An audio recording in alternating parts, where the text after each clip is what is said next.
안녕하세요. 리서치 에이전트 맥기입니다. 2025년 11월 5일 한국 증시에 도대체 무슨 일이 있었던 걸까요? 오늘 그날의 진실을 한번 파헤쳐 보겠습니다. 2025년 11월 5일, 바로 이날이죠. 한국 주식시장이 장중에 무려 6%가 넘게 정말 말 그대로 폭락했습니다.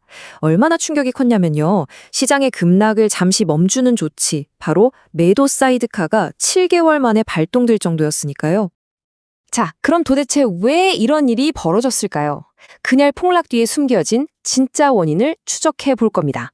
그리고 더 나아가서 이 사건이 AI 투자의 미래 지도를 어떻게 바꾸고 있는지 아주 깊이 있게 들여다볼게요. 보고서는 딱 5가지 핵심 뉴스를 지목하는데요. 이 뉴스들이 시장에 거대한 변곡점을 만들었다고 분석합니다. 이게 어떻게 서로 연결되는지 한번 같이 보시죠. 자, 이 5가지 뉴스를 한번 보세요. 미국의 AI 버블 우려, AMD 실적, 삼성의 신기술, 배터리 업계 얘기, 그리고 미국 금리까지. 언뜻 보면 다 제각각인 것 같잖아요. 하지만 보고서는 바로 이 5조각이 딱 맞아떨어지면서 하나의 거대한 그림, 퍼펙트 스톰을 만들었다고 설명합니다. 그리고 중요한 건 그 폭풍 속에서 새로운 기회가 생겨났다는 거죠. 지금부터 그 연결고리를 하나씩 따라가 보겠습니다. 자, 보고서의 결론부터 딱 말씀드릴게요. 이번 폭락, 우리나라 경제 펀더멘털에 문제가 생겨서 무너진 게 아니었습니다. 그보다는 글로벌 요인들 때문에 어쩔 수 없이 촉발된 기술적인 투매였다, 이겁니다. 모든 사건의 시작은 11월 4일 미국이었어요. 골드만삭스랑 모건 스탠리가 AI 주식 이거 너무 비싼 거 아니야? 이런 경고를 딱 날리니까 나스닥이 2% 넘게 확 빠졌죠. 근데 이게 시작에 불과했습니다. 바로 다음 날 시장 예상을 완전히 뒤엎는 미국 경제 지표가 발표되면서 전날의 그 불안감이 걷잡을 수 없는 공포로 번진 겁니다. 금리가 오른다는 게 무슨 뜻일까요? 쉽게 말해서 은행 예금 이자가 높아진다는 거잖아요. 그럼 투자자들 입장에서는 아주 먼 미래에 대박 날 거야 하는 기술주보다는 지금 당장 확실한 이자를 주는 안전한 자산이 더 끌리게 되죠.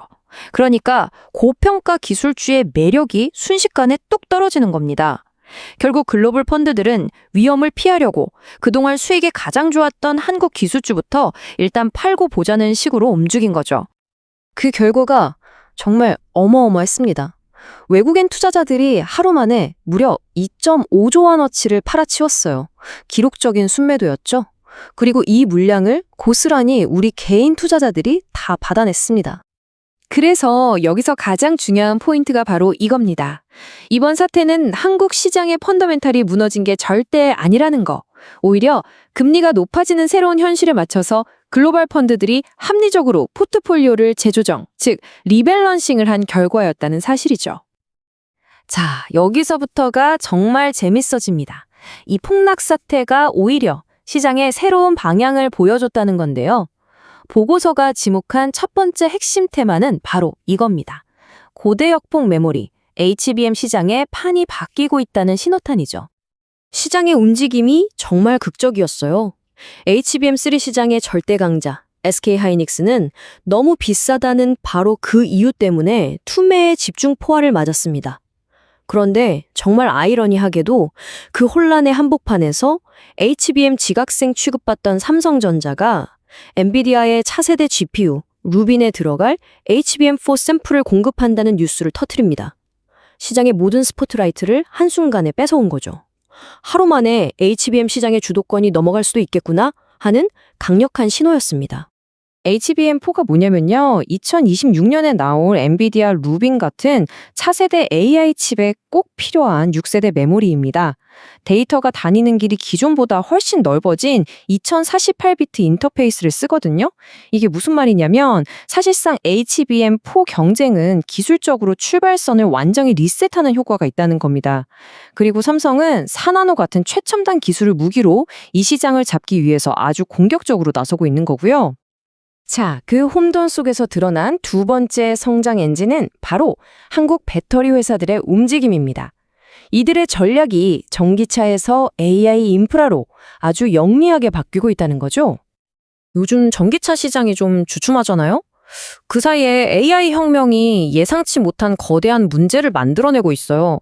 바로 전력 부족입니다. AI 데이터 센터가 전기를 잡아먹는 하마가 되고 있다는 거죠. 보고서는 이걸 아주 중요한 2차 파생 문제로 보고 있습니다. 전망치를 보면 정말 입이 떡 벌어집니다. 골드만삭스는 2030년까지 데이터 센터 전력 수요가 165%나 늘어날 거라고 보고요. 블룸버그 NEF는 에너지 저장 장치, 즉 ESS 시장이 무려 15배 성장할 거라고 예측했습니다. 15배요? 바로 이 지점에서 우리 K 배터리 기업들이 위기를 기회로 바꾸는 정말 멋진 움직임을 보여줍니다. LG 에너지 솔루션하고 삼성 SDI가 성장이 둔화된 전기차 배터리 라인에 지금 폭발적으로 크고 있는 AI 데이터 센터용 ESS, 에너지 저장 장치 생산 라인으로 아주 발빠르게 바꾸고 있는 겁니다. 거대한 B2B 시장이 새로 열린 거죠. 이게 그냥 계획이다 수준이 아니에요. LG 에너지 솔루션이 오라클이랑 계약한 것처럼 이미 현실에서 벌어지고 있는 일입니다. 이건 K배터리 기업들이 AI 시대의 핵심 인프라 공급자로 변신하고 있다는 명백한 증거죠. 특히 안전하고 저렴한 LFP 배터리 기술이 ESS 시장에 딱 맞는 최적의 무기가 되어주고 있습니다. 자, 그럼 이 모든 분석을 가지고 우리는 어떤 투자 전략을 세워볼 수 있을까요? 보고서는 이걸 한 문장으로 요약합니다. AI 2차 파동으로의 위대한 순환. 핵심 논리는 이겁니다. 시장이 그동안 너무 뜨거웠던 AI 1단계 주식, 그러니까 고평가된 종목들의 거품을 좀 덜어내고 이제 막 시작되는 AI 2단계의 새로운 주인공들을 맞이할 준비를 했다는 거죠. 그러니까 11월 5일의 폭락은 끝이 아니라 새로운 초과 수익, 즉 알파가 태어나는 거대한 이야기의 전환점이었다. 이런 분석입니다. 오늘 이야기의 핵심 결론은 이겁니다. 11월 5일의 그 폭락은 우리가 패닉에 빠져야 할 순간이 아니었다는 것. 오히려 AI 1차 파동의 리더들에서 새롭게 떠오르는 2차 파동의 리더들로 포트폴리오를 재구성할 수 있는 정말 드문 기회를 제공했다는 겁니다. 다음 성장 단계를 위한 재배치 신호였다고 말하고 있습니다. 이제 메모리 반도체 회사, 배터리 회사, 그리고 AI 인프라 기업, 이들 사이의 경계가 점점 희미해지고 있습니다. 그렇다면 과연 AI 2차 파동의 궁극적인 승자는 누가 될까요? 이 시장의 변화가 우리에게 던지는 아주 의미심장한 질문인 것 같습니다. 오늘 전해드린 내용은 정보 제공을 위한 것이고요. 특정 종목에 대한 매수나 매도 추천은 아니라는 점 말씀드립니다. 모든 투자 결정에 대한 최종 책임은 투자자 본인에게 있다는 점 꼭 기억해 주시기 바랍니다.